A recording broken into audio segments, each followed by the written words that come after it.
본인의 절정에 이제 본인의 그 임무 사명을 감당할 절정의 시간이 왔습니다. 같이 한번 교도하도록 할게요. 요한복음 18장 1절 제가 먼저 읽습니다. 예수께서 이 말씀을 하시고 제자들과 함께 기드론 시내 건너편으로 나가시니 그곳에 동산이 있는데 제자들과 함께 들어가시니라.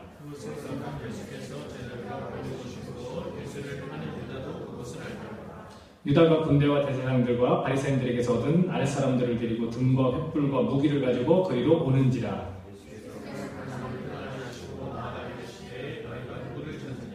대답하되 나사렛 예수라 하거늘 이르시되 내가 그니라 하시니라. 그를 파는 유다도 그들과 함께 섰더라.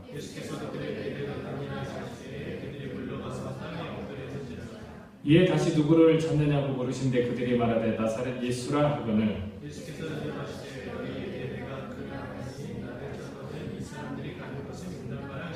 이는 아버지께서 내게 주신 자 중에서 하나도 잃지 아니하였사옵나이다 하신 말씀을 응하게 하려 함이로라. 이에 시몬 베드로가 칼을 가졌는데 그것을 빼어 대제사장의 종을 쳐서 오르면 길을 베어버리니 그 종의 이름은 바르라. 같이 읽을까요? 예수께서 베드로더러 이르시되 칼을 칼집에 꽂으라.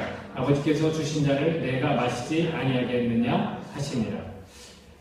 제가 과거 얘기를 부끄럽습니다. 하지만 조금은 오늘 본문의 말씀을 우리가 더 잘 이해하고 받아들이기 위해서 좀 이야기를 좀 나눌까 합니다. 제가 청소년 때, 중학교 그리고 고등학교 때 보통 6년이죠. 그 6년 동안에 겪은 일 중에 하나가 뭐냐면 제가 폭력을 당했어요. 몇 번의 폭력을 당했는데 3번 정도 폭력을 당했습니다. 그 중에서 첫 번째 거를 좀 말씀을 드리려고 해요. 구체적으로 말씀드리는 건 아니고요. 첫 번째 건 중학교 때인데 제가 잘 아는 그러니까 친구죠. 쉽게 얘기해서 친구들이에요. 그 친구들과의 관계 속에서 제가 한 번은 집에 혼자 걸어가는데 친구들 이렇게 어떤 몇몇 친구는 그 장소에 가 있고 몇몇 친구는 저를 데리고 어디 좀 가자 해서 데리고 가서 그 집에 오는 그 골목 어디 한 군데에서 약간 그렇게 넓은 공터가 있었어요. 거기로 데리고 가서 중학교 때 그런 거 있잖아요. 서로 싸움을 잘하느냐, 네가 나를 이기냐, 뭐 하느냐, 뭐 이런 거 있잖아요. 그래서 이제 그 상대는 한 5-6명이 됐고 저는 혼자였었죠. 그래서 거기서 그런 이유 때문에 이렇게 좀 얻어맞았어요. 이렇게 자기들이 달려서 날려차기도 하고 막 그러잖아요. 막 이렇게. 그래서 옷과 가방에 이제 좀 이렇게 흙이 좀 묻은 채로 집에 터덜터덜 와서 집 방 안에서 다리를 이렇게 쪼그리고 한 몇 시간을 그렇게 고민했던 적이 있습니다. 무슨 생각을 했을까? 지금 잘 생각 안 나지만 굉장히 외로웠고 분했고 죽이고 싶었고 이런 생각들이 참 많이 들었습니다. 제가 항상 얘기하지만 1대1로 잘 안 붙어요. 참 희한해. 제가 1대1로 붙으면 이길 자신이 있거든요. 1대1로 안 붙어요. 세상이 그렇지 않은가라는 생각을 가져봐요. 세상은 자기들이 분리할 때 뭐를 동원해서 이렇게 덤비거든요. 오늘 예수님이 혼자예요. 물론 제자들은 있었습니다. 근데 그 예수님이 위기 상황에 닥쳤어요. 근데 온 사람들이 누구냐면 친구예요. 유다. 그리고 유다가 데리고 온 사람들은 군대, 대제사장들, 바리새인들이 부리는 아랫사람들. 뭘 들고 왔다고 했습니까? 등을 이렇게 등을 들고 그리고 횃불을 들고 그리고 무기를 들었다고 했는데 요한복음 물론 공관복음서 중에 제외된 또 다른 책입니다. 그러나 이 본문은 다 나와 있어요. 공관복음 3군데 마태, 마가, 누가복음에 다 나와 있고 요한복음에 나와 있습니다. 그 내용을 이렇게 종합해 보면 그 무기는 뭐냐면 칼이었고 그 무기는 검이라고도 표현되고 그 또 무기는 뭐냐면 망치가 아닌 몽치라는 이렇게 몽둥인데 이렇게 약간 쇠몽둥이 같은 그래서 이렇게 철퇴 비슷한 것도 생각해도 될 것 같아요. 이렇게 뾰족뾰족 앞으로 이렇게 튀어나온 그런 걸 막 들고 왔어요. 이 장면을 보니까 여러분 시렉 보셨어요? 시렉을 잡으러 마을 사람들이 막 횃불 등 막 들고 오잖아요. 근데 시렉이 와 하고 소리 듣더니 막 입에서 침 나가고 막 이렇게 놀래서 도망가는 그런 장면이 있거든요. 그게 생각났어요. 예수님은 이제 괴물로 몰린 거죠. 어떻게 보면 그렇죠? 그 상황 속에서 제가 인간적으로 대처했던 방법은 상처예요. 그리고 억울함 이런 거였어요. 지금은 어떨까요? 지금 오래된 일이라 그게 무마되고 그냥 지나쳐 버릴 수 있는 그런 시간이 흘러서 그럴까요? 그렇지 않아요. 저는 폭력에 대한 것이 이제 2번 더 있었기 때문에 저희들은 인생에서 쉽지 않았어요. 그걸 간직하고 살았죠. 그 덕분에 아시잖아요. 그런 사람의 안갚음을 갖고 살면 또 다른 누군가를 때린다는 거. 그런 인생을 살았어요. 만약에 예수님께서 허락하신 그 무엇인가를 제가 깨닫지 못했다면 그냥 그렇게 지금도 그렇게 살 수 있어요. 지금도 그렇게 살아가고 있을 거예요. 참 은혜죠, 은혜. 정말 주님 아니었으면 제가 어떻게 이런 일을 할 수 있을까? 이런 삶을 어떻게 살 수 있을까? 그런 생각을 하게 됩니다. 저는 오늘 여기에서 세상에서 이루어지는 그 방식, 그거와 또 세상에 맞서는 그 방식이 주님 안에서는 다르다는 것을 이 본문에서 좀 찾아봤습니다. 세상의 방식은 여기서 나온 대로 3절에서 유다가 군대와 대제사장들과 바리새인들에게 얻은 아랫사람을 데리고 등과 횃불과 무기를 가지고 잡으러 오는 거예요. 동원을 하는 거예요. 자기의 힘에 또 다른 힘을 보태서 상대를 제압하려고 하는 게 세상의 방식입니다. 그래 거기에 맞서서 베드로가 어떻게 했습니까? 칼을 뽑았어요. 세상과 똑같은 방식으로 대응을 했습니다. 그래서 말고라는 어떤 종의 길을 잘랐습니다. 다른 곳에서는 또 다른 복음서에서는 어떻게 얘기하냐면 예수님께서 만져서 붙여서 낫게 하셨다고 그랬습니다. 그리고 너네는 그걸 깨닫지 못하느냐? 내가 하늘에 계신 아버지께 수많은 군단을 불러서 이들을 다 처리할 수 있는 그런 능력이 있는지 알지 못하느냐. 근데 내가 그렇게 하지 않는 이유는 성경의 말씀이 응하여야 하기 때문에 그렇게 하지 않는 거다라고 하셨습니다. 세상의 방식은요, 칼을 가지고 휘두르는 거예요. 저도 기회만 있으면 제가 들고 있는 칼로 안갚음을 하려고 그렇게 살았던 거예요. 근데 결국 그 칼이 그 대상자가 아닌 또 다른 누군가를 해치는 그런 일을 저도 했던 겁니다. 근데 예수님은 뭐라고 하십니까? 칼을 칼집에 꽂으라. 그리고 누가복음에서는 이렇게도 이야기하십니다. 이것까지 참으라. 이것까지 참으라. 이거 억울해서 못 살겠습니다. 예수님 뭐라고 얘기하시냐면 이것까지 참으라. 베드로는 세상의 방식대로 살아갈 사람이 아니었던 겁니다. 오늘 우리가 하나님을 믿고 하나님을 따르겠다, 예수님을 닮아가고 싶다라고 할 때 우리는 세상의 방식에 이끌려가지 않아야 한다는 것을 예수님이 보여주시는 거예요. 믿는 자들이 세상의 방식으로 가면 어떻게 되겠습니까? 주님의 나라를 이룰 수가 없는 거예요. 주님의 그 깊은 뜻, 주님은 왜 그러셨을까? 그 상황 가운데 주님 왜 그러셨을까? 여러분 그 입맞춤은 뭐냐면요, 아랫사람이 존경하는 사람이나 서로 아주 가까운 그런 친구끼리 하는 입맞춤이에요. 반갑다, 잘 지냈느냐, 보고 싶었다, 그런 입맞춤이에요. 근데 오늘 본문에나 마태복음에는 그 입맞춤이라고 표현했는데 이 본문, 이 사복음서나 거기에서 그 입맞춤은 그런 입맞춤이 아니었다는 거죠. 친구가 친구를 아프게 하는, 친구가 친구를 배반하는 그런 입맞춤이었어요. 예수님은 그냥 그 입맞춤을 허락했어요. 왜 그러셨을까? 가장 사랑하는 친구에게 여러분 배신을 당해본 적 있습니까? 예수님이 이 12제자를 길러내셔요. 그 중에 하나가 자신을 팔 거라고 합니다.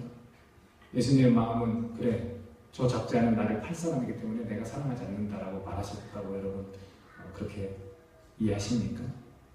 그렇지 않다고 저는 생각합니다. 사랑했어요. 부처만이 사랑했어요.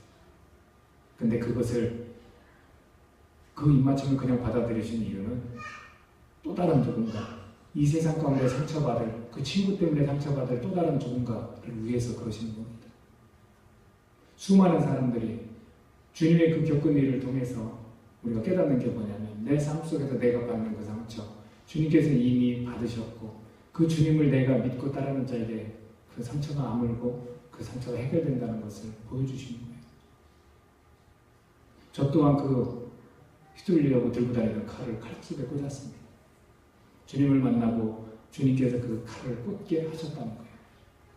그것을 우리가 다른 말로 표현하면 용서하지 못하면서 용서하는 것. 그 일을 위해서 주님께서 사랑하는 친구의 입맞춤을 그냥 받아들이시는 거라는 거죠. 그러면서 칼을 칼집에 꽂으라고 말씀을 하십니다. 친구에게 자신을 내어주는 그 예수님의 모습, 그 모습 속에서 첫 번째는 뭐냐면요. 어떤 이유를 갖고 계셨냐면, 첫 번째는 하나님의 말씀에 순종하는 거예요. 하나님의 말씀에 순종하는 거. 그게 이 사복음서의 이 본문의 내용들을 보면 다 하나님의 말씀이 응하여야 하지 않겠느냐. 하나님의 말씀이 그대로 실현되어야 하지 않겠느냐. 예수님은 첫 번째로 항상 자기의 삶에서 책임을 느끼고 그 사명을 감당했던 건 바로 하나님의 말씀이라는 거예요. 두 번째는 뭐였냐면요. 나를 위해서. 그걸 거꾸로 한번 생각해 봤어요. 첫 번째로 하나님의 말씀에 순종하지 않은 건 뭐예요? 불순종이에요. 주님도 힘드셨다는 거 여러분 잘 아시죠? 이 잔을 내게서 옮기시면 안 되겠습니까? 그게 쉬운 일이었을까요? 친구에게 배신당하고 이제 십자가에 곧 죽을 건데 그게 쉬운 일이었겠냐는 거예요.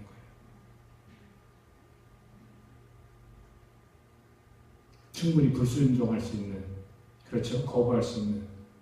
두 번째는 뭐였냐면 나를 위해서인데 이것을 거꾸로 한번 생각해 보니까 새 생명을 거듭나지 못한 삶을 사는 거죠. 그렇게 안 하셨다면.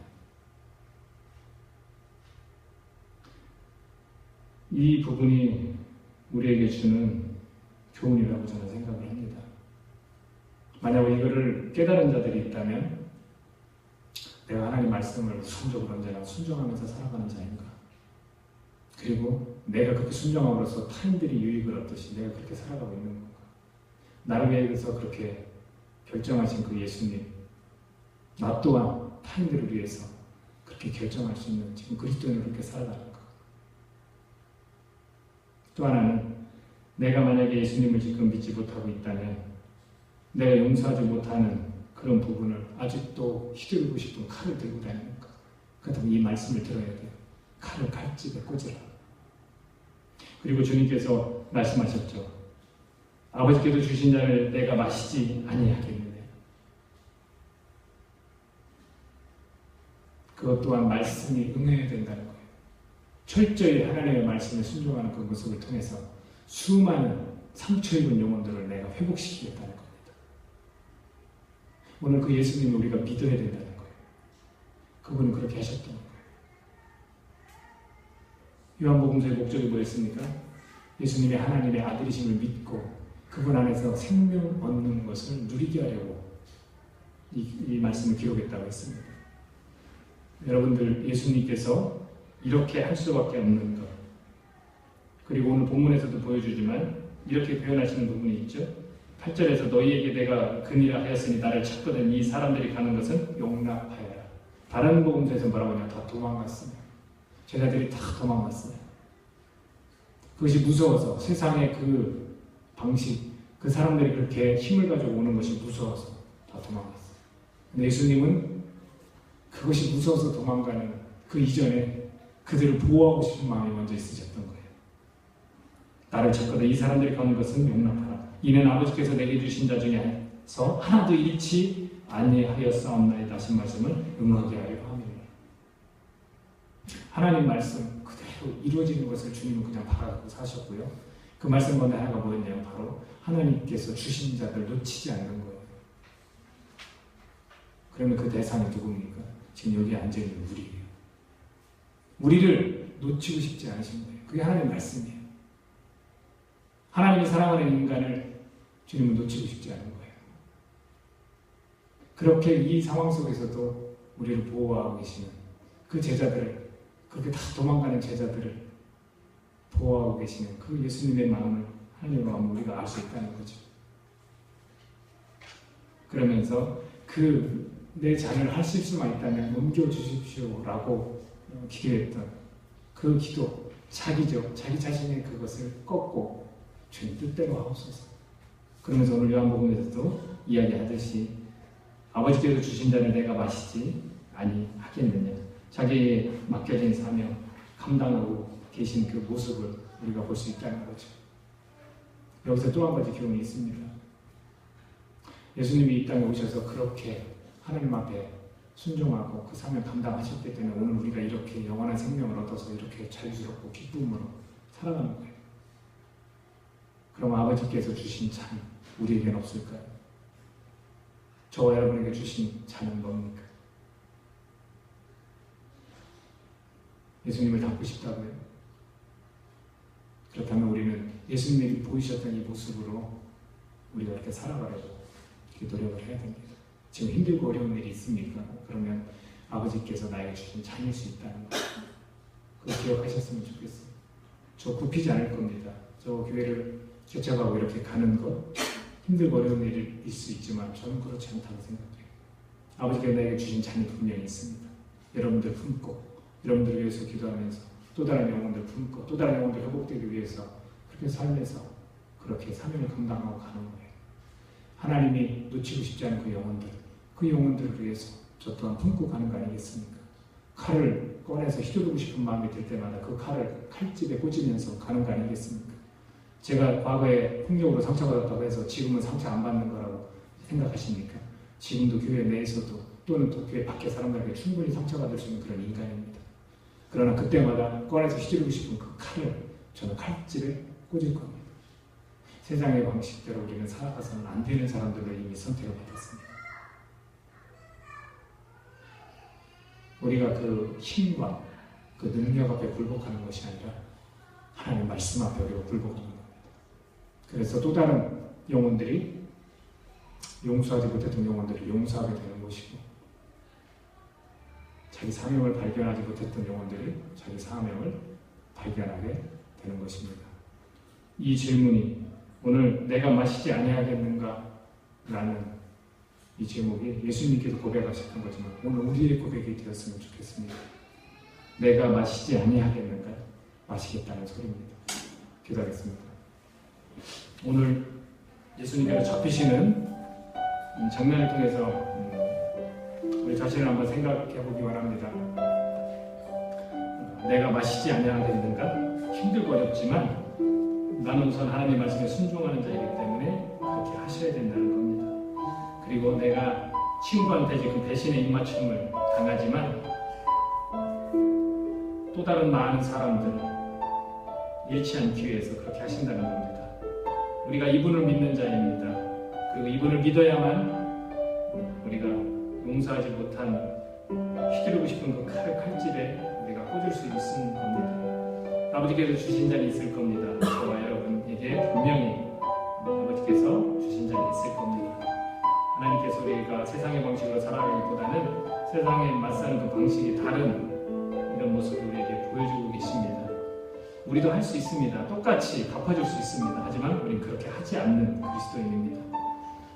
저는 이 폭력을 통해서 얻은 것이 뭐냐면 맞는 것이 복이라고 생각을 합니다. 때리는 것이 복이 아니라 왠지 아십니까? 제가 아픔을 알았기 때문입니다. 그래서 맞는 것이 복음에 가깝다고 저는 생각합니다. 여러분 상처를 겪으셨습니까? 그럼 여러분은 아픔을 아는 그런 큰 은혜를 입었습니다. 그것이 복음에 더 저는 가깝다고 생각합니다. 왜냐하면 주님이 그런 자들을 위해서 이런 결정을 하셨기 때문입니다. 기도하겠습니다.